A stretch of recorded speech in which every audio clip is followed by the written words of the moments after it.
Okay, today we're going to talk a little bit about cleaning our canyoneering ropes. Recently I've had a couple of my good friends ask me how do I take care of my ropes.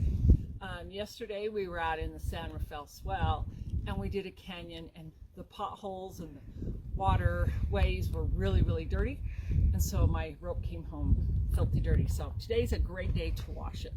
So I have this old tote tub. It actually was the top of a dog kennel. Works really good for this. Some people will say, I've heard, that they can use detergent. I personally don't. I don't want anything really strong on my ropes.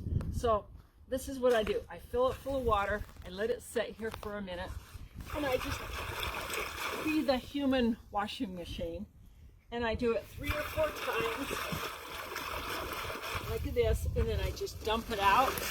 That's the second time. And then I just do it 3 or 4 times.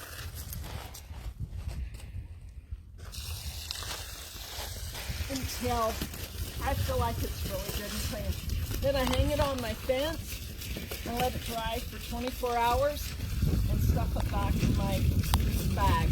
I gotta clean my bag also. So it's pretty easy. I don't clean them after every canyon. Probably I do this 4 or 5 times a year, just depending on the canyons that I've been in. So if that gives you guys any idea or helpful, let me know. Have a great day.